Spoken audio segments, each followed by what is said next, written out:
ইবাদত হবে কার সন্তুষ্টির আশায়? আল্লাহর সন্তুষ্টির আশায়। আমরা গন্তব্য ঠিক করতে হবে। প্রথম, যে কোনো মানুষকে তার পূর্ণ গন্তব্য সম্পর্কে জ্ঞান থাকতে হবে। পূর্ণ গন্তব্য কি? মালিকের রাজি খুশির চেষ্টা করবে। গন্তব্য ঠিক করেন। গন্তব্যে পৌঁছানোর ক্ষমতা আপনার আমার কর্ম দ্বারা না হইলেও আল্লাহর কাছেই ক্ষমতা আছে না নাই? আমি বারবার বলি, আবারও বলি, বনি ইসরাইলের একটি লোক ৯৯টা খুন করার পরে তার মধ্যে অনুশোচনা হইল, সে আল্লাহর কাছে ক্ষমা পাইতে না। সে বুঝতে পারলো যে আমি এত বছর অপরাধ করছি, কিন্তু উনি জানে না কিভাবে মাপ চাইতে হবে। কিছু দূর ছুটে গেলেন, যাওয়ার পরে একজন আলেমকে খুঁজে পেলেন। জিজ্ঞাসা করলেন, হুজুর, আমি ৯৯টা খুন করেছি, আমি আমার ভুল বুঝতে পেরেছি, আমার আল্লাহ কি আমাকে মাফ করবেন? হুজুর বললেন, তোমাকে যদি আল্লাহ মাফ করেন তাহলে সাজা দিবেন কাকে? তুমি তো খুনি, তাও একটি না ৯৯টা খুন করেছ। সেই লোক হাতের তরবারি দিয়ে ওই আলেমকে হত্যা করলেন। তার ১০০ খুন পূর্ণ হলো। তারপর তিনি আবার ছুটতে শুরু করলেন আর মালিককে ডাকতে থাকলেন, আমি কি মালিক তোমার কাছে ক্ষমা পেতে পারি? পথিমধ্যে একজন সাধকের সাথে তার দেখা হলো। সাধককে জিজ্ঞাসা করলেন, হুজুর, আমি ১০০টা খুন করেছি, আমার আল্লাহ কি আমাকে মাফ করতে পারে? সাধক বললেন, অবশ্যই পারে, তবে কোন পথে আল্লাহ মাফ করবে আমি তো তা জানি না। আমার চেয়ে একজন বড় সাধক ওই জায়গায় থাকে, তুমি তার কাছে যাও, সে জানে কোন পথে মালিককে ডাকলে মালিক তোমাকে ক্ষমা করে। ওই লোক আবার ছুটলেন, কিন্তু আল্লাহর কি শান, প্রতিমধ্যে তার ভিতরে কি হইল, তার মালাকুল মউত তার যা রূহ কবজ করে নিল। তিনি সাধক পর্যন্ত পৌঁছতে পারলেন। এমত অবস্থায়, লম্বা ঘটনা, আমি ঘটনা বলবো না, আপনারা জানেন। এর পরেও ১০০টা খুন করার পরেও শুধু আল্লাহর কাছে তওবা করবেন বলে ছুটেছেন দেখে মহান রব্বুল আলামিন দয়া করে তাকে ক্ষমা করে দিয়েছেন। বলেন, ১০০টা খুন করার চেয়ে বেশি অপরাধী কি আপনি আমি? আমরা কি তার চেয়ে বড় অপরাধ করেছি? আমার এই জীবনে সম্ভব? আমি বিশ্বাস করি বান্দা তত পাপ করতে পারে না, আপনার আমার মালিক আমাদেরকে যত মাফ করতে পারে। বলেন দেখি, আপনার জীবনে আপনি যত পাপ করছেন, আল্লাহর মাফ করতে কি একটা তুরির সমান সময় দরকার আছে? 1 মিলি সেকেন্ডে আল্লাহ চাইলে মাফ করতে পারে। পারে না? পারে না? পারে না? পারে না? আপনার জীবন বাদ, আপনার 14 গোষ্ঠীর জীবন, আপনার 14 গোষ্ঠী, বাবা মা ভাই বোন আত্মীয় স্বজন, সবার জীবন এক করেন, সবার পাপ একসাথে করেন, আমার আল্লাহ চাইলে একটা তুলিতে তা মাফ করতে পারে না? পারে না? পারে না? পারে না? পারে না? পারে না? আরে বিশ্বাস হয় আপনাদের? হয় বিশ্বাস? সারা বিশ্বের মানুষের সকল কর্ম এক করেন, সারা বিশ্বের পৃথিবীর সব মানুষের কর্ম এক করেন। আল্লাহ চাইলে এক মুহূর্তে সারা বিশ্বের মানুষের সকল পাপ মাফ করতে পারে না? পারে না? পারে না? পারে না? আমার আল্লাহ পারে না? পারে না? আরে তাহলে আমার ভয় কিসের? পাপ যেহেতু করেছি, পাপ যেহেতু হয়ে গেছে, মাপ চাওয়া শুরু করতে হবে। পেটে ব্যথার জন্য ডাক্তারের কাছে যান, অ্যান্টিবায়োটিক দিবে, পেটে ব্যথার ওষুধ দিবে, টাকা দিয়ে ফার্মাসি থেকে কিনতে হবে। ডাক্তারের কাছে গেলে ডায়াগনস্টিক সেন্টারে পাঠাবে, টেস্ট করতে হবে স্টোমাকে কি সমস্যা, শত টাকার ওষুধ লিখে দিবে, বাসায় বসে নিয়মিত খাইতে হবে। তারপরে বালা সারবে কি সারবে না আল্লাহ ভালো যাবে। কি বলে? সত্য না মিথ্যা?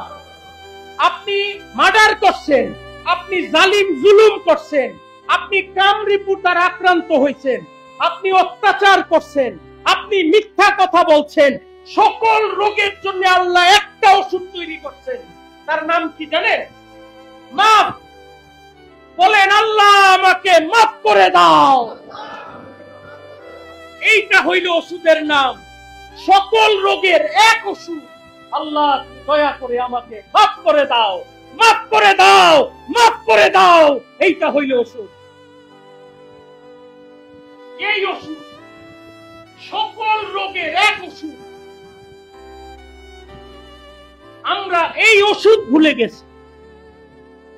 নিজের স্ত্রীর সাথে একটা ছোট ভুল করছি, স্ত্রীকে 10 বার সরি বলতে হয়, স্ত্রী ডানে বামে মুখ ঘুরায় রাখে।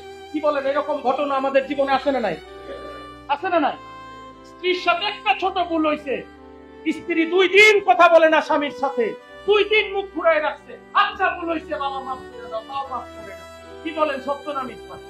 নিজের বউয়ের কাছে যতবার মাফ চাইছেন, নিজের সৃষ্টিকর্তার কাছে ততবার মাফ চাইছেন কিনা বলেন? বলেন চাইছেন কিনা?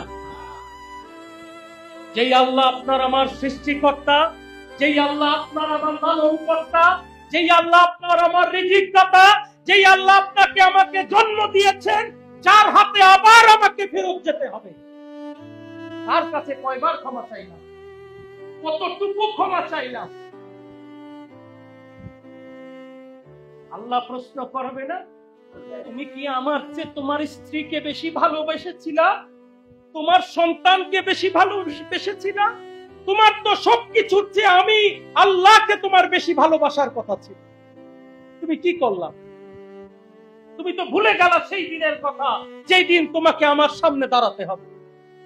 তুমি তো ভুলে গেলা সেই দিনের কথা, তোমাকে আমি জন্ম দিয়েছি, তোমাকে আমি রিজিক দিয়েছি, আবার তোমাকে আমি মৃত্যু দিব, আবার আমার কাছেই তোমাকে আসতে হবে। তোমার ইহকাল পরকালের হিসাব নিকাশ আমার সামনে করতে হবে। তুমি আমারই সৃষ্টি, একজন নারীর কাছে এতবার মাফ চাইলা, অথচ আমি যাই তোমাকে সৃষ্টি করলাম, আমার সাথে জুলুম করলা, আমার কাছে তুমি ক্ষমা চাইলা। কি জবাব দিতে পারবেন? পারবেন নাকি ভাই বলেন? আমি অন্যায় বলছি? আমার কথায় কষ্ট পাইলে ক্ষমা সুন্দর দৃষ্টিতে দেখবেন। কিন্তু ইহা সত্য,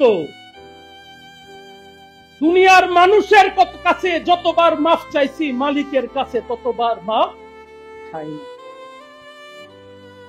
একবার দেখেন না, বুক ভরে মালিককে ডাকেন না, চোখটা বন্ধ করে বলেন না, আমার জীবনের ভুল বিয়াদবি গুলোকে মাফ করে দাও, আমাকে তুমি দয়া করে মাফ করে দাও, আমাকে তুমি দয়া করে মাফ করে দাও।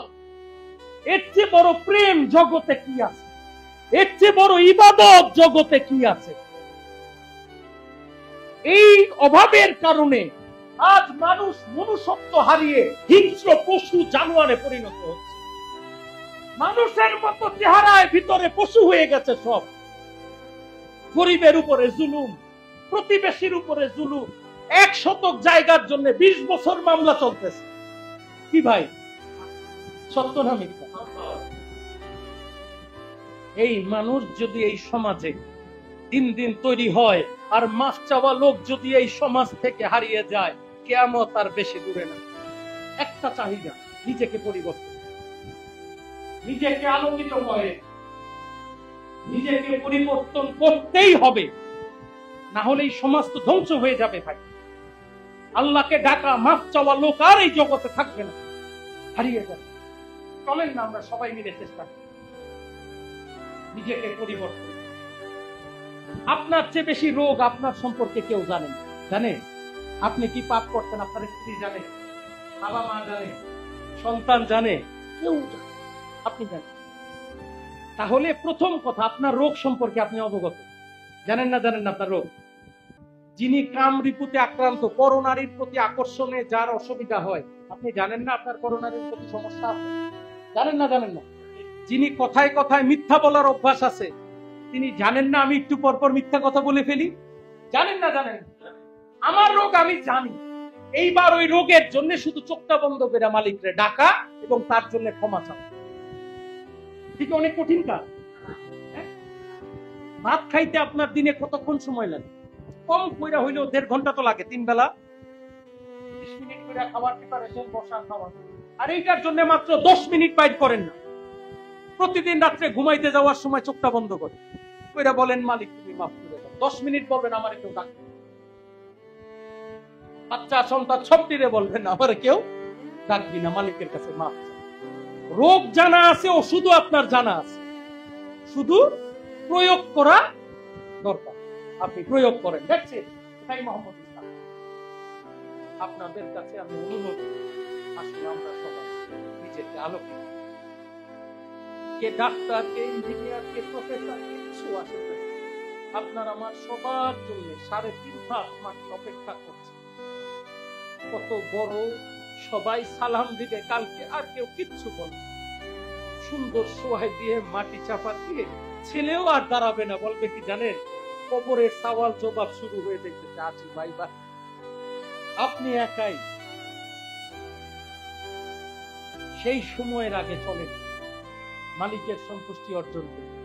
একবার যদি মালিকের খুশি নিতে পারি, যার উপরে মালিক খুশি থাকবেন, তার কি কবরে ভয় আছে? তার কি হাসরে ভয় আছে? তার কি মিজানে ভয় আছে? মহান মালিক আমাদেরকে তার ইচ্ছায় পরিচালিত হওয়া তৌফিক দান করুন সবাই।